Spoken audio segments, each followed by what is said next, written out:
दोस्तों नमस्कार। I cover में आपका स्वागत है। मैं हूं आपका दोस्त, आपका होस्ट रफीक शेख। 19 अगस्त के दिन पूरे दुनिया के लिए एक खोज की गई थी। 1839 19 अगस्त के दिन फ्रांसीसी सरकार ने इस आविष्कार की घोषणा की थी। फ्रांस के दो वैज्ञानिकों ने, जो आज दुनिया भर के अंदर हम कदम कदम पर, हर पल पल के अंदर जो सेल्फी लेते हैं, जो फोटोग्राफी करते हैं, उस फोटोग्राफी का, तस्वीर लेने का आविष्कार 19 अगस्त के दिन हुआ था। और इसीलिए पूरी दुनिया के अंदर वर्ल्ड फोटोग्राफी डे मनाया जाता है। फोटोग्राफी की अगर हम बात करें तो कई तरह की फोटोग्राफी दुनिया भर में होती है, जिसके अंदर वाइल्ड लाइफ है, जिसके अंदर उद्योग के लिए होती है, जिसके अंदर क्राइम सीन्स के लिए होती है, जो हमारे हादसे होते हैं या कोई वारदात होती है तो पुलिस जो है उसके लिए फ़ोटोग्राफी की मदद लेती है। इसी तरह से वैज्ञानिकों के लिए भी फ़ोटोग्राफी की मदद ली जाती है। तो फोटोग्राफी आज हमारे लिए एक बहुत बड़ा ज़िंदगी का एक हिस्सा बन चुका है। और फोटोग्राफी अलग अलग तरीके से दुनिया भर में कई फ़ोटो ऐसे हुए जो दुनिया के अंदर मशहूर हो गए। एक लम्हा जो कैद हो जाता है वो ज़िंदगी भर के लिए जो है वो इंसान के लिए कोई फ़ोटो ऐसा सबक बन जाता है। इस फोटोग्राफी डे पे आई कवर न्यूज़ के तरफ से जो मैं स्टोरी आप लोगों को दिखाने जा रहा हूँ, तो दुनिया के अंदर कई ऐसे फोटोग्राफर है जो खुद दुनिया देख नहीं सकते, वो नेत्रहीन है, अंधे है वो और ब्लाइंड है, लेकिन वो बहुत अच्छी फोटोग्राफी करते। आइए इंडिया के एक ऐसी फोटोग्राफर के बारे में बताता हूँ, भावेश पटेल के बारे में, और इसी तरह से सीरिया के एक फोटोग्राफर के बारे में बताता हूँ। आइए जानते हैं वर्ल्ड फोटोग्राफी डे पे इन दोनों की कहानी, इन्हीं की जुबानी।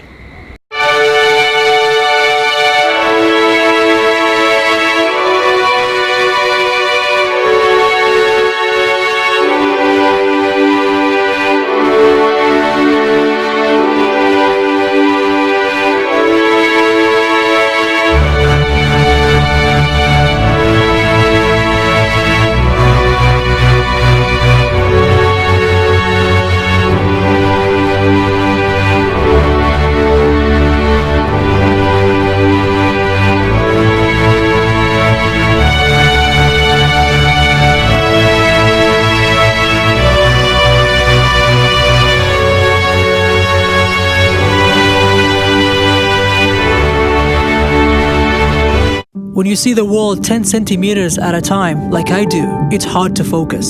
When our plane landed in the prairies, I began to magnify the beauty of this country. I focus on Canada's love and acceptance of Syrian refugees, families like mine. My Canada 150 welcomes all with open arms and open eyes. I pledge to foster a culture that is inclusive and हम बता रहे हैं कहानी जो हनी अल मोलिया, इस नौजवान की जो नेत्रहीन है और सीरिया में जो जंग चल रही है काफ़ी वर्षों से, तो शरणार्थी के तौर पे हनी अल मोलिया और उसका परिवार वो लिबिया के अंदर शरण लिया हुआ था 2013 से 2015 तक। इस नौजवान की उम्र उस वक्त 23 साल थी और जंग के हालात से निकले हुए इस नौजवान ने तस्वीर खींचना वहीं के शरणार्थी शिविर से शुरू किया। शरणार्थी शिविरों के अंदर हनी अल मोलिया को NHRC के ज़रिए एक कैमरा दिया गया और कैमरा देने के बाद में वहाँ से ही फ़ोटोग्राफी की शुरुआत हुई। हनी अल मोलिया शरणार्थी शिविरों के अंदर जो वहाँ पे रहने वाले लोग थे, जो बच्चे थे, जो वहाँ पे महिलाएं थे, उनके अंदर काफ़ी प्रसिद्ध था अपने फ़ोटोग्राफी के ज़रिए। शरणार्थी कैंप की जो हालात थे वो अपने फ़ोटोग्राफी के ज़रिए हनी मोलिया लोगों के सामने लाते। नेत्रहीन होने के बावजूद उनकी जो तस्वीरें हैं वो दुनिया के कई मैगज़ीन और अखबारों में छापी गई और जो दर्द था सीरिया के शरणार्थियों का वो दुनिया के सामने आया। हनी अल मोलिया जो वहाँ के शरणार्थी थे उनके बीच में फ़ोटोग्राफी करते और उनको सबसे बड़ी परेशानी फ़ोटोग्राफी की ये होती कि वो जो आवाज़ सुनने के बाद में क्लिक करते तो वो 10 मीटर से ज़्यादा लंबी तस्वीरें नहीं खींच सकते थे। कोई भी चीज़ को पहचान लेना और उसके बाद में जो है तस्वीरें खींचना, ये उन्होंने सीखा। और इसी तरह से उनके पूरे जो शरणार्थी शिविर है, लोग हनी अल मूलिया को काफ़ी पसंद करते, क्योंकि उनकी जो परेशानियां है वो दुनिया के सामने नेत्रहीन होने के बावजूद उन्होंने लाया। हनी अल मूलिया को 2015 में कनाडा गवर्नमेंट के ज़रिए उनके पूरे परिवार को, जिसमें उनके 5 भाई बहन थे, उनको शरण दी गई कनाडा सरकार ने कनाडा के अंदर। और कनाडा के अंदर जो है कनाडा के शरणार्थी को जो वहाँ पे दिया गया, तो वहाँ पर इनको मौका मिला। वहाँ के प्रधानमंत्री जस्टिन ट्रूडो की राष्ट्रीय परिषद का वो वहीं पे हिस्सा बने और वहीं से कनाडा से उन्होंने इंजीनियरिंग के जो पढ़ाई थी उसके अंदर जो है दाखला लिया, कंप्यूटर इंजीनियरिंग की पढ़ाई के अंदर। लेकिन उसके बावजूद भी अभी भी हनी अल मूलिया ये चाहते हैं कि वो किसी तरह से अपने देश वापस लौटे। और जो सीरिया है वहाँ जाना मुश्किल तो लगता है उन्हें, लेकिन वो इस बात को लेकर अस्वस्थ है कि ये नामुमकिन नहीं कि उनका देश जो है कभी वापस से उसी तरह से पुराना देश होगा।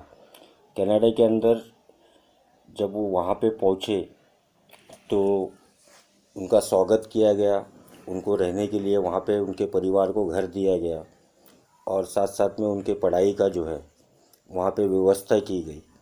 आज कनाडा के अंदर हनी अल मूलिया जो नेत्रहीन फोटोग्राफ़र है, वो बहुत अच्छी ज़िंदगी जी रहे, लेकिन उनकी कोशिश ये है कि एक दिन मैं अपने वतन वापस लौटूंगा, अपने देश वापस लौटूंगा और उसी तरह का, जिस तरह का उन्होंने जहाँ पे बचपन गुजारा है, वो देश उन्हें वापस मिलेगा।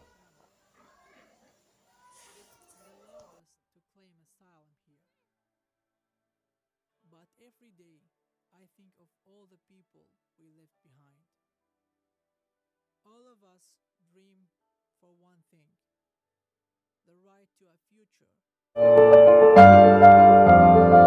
मेरा नाम भावेश है। मैं बाय बर्थ ब्लाइंड हूँ। मुझे एक तो फर्स्ट ऑफ ऑल अच्छा लगता है फोटोग्राफी करना, इसलिए क्योंकि as a visually impaired person कोई एक्सपेक्ट नहीं करेगा कि मैं फोटो निकालूंगा करके।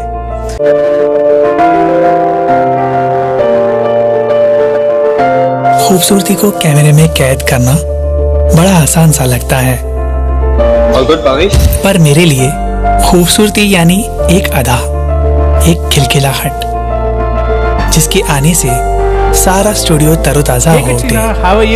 Hi, I'm good.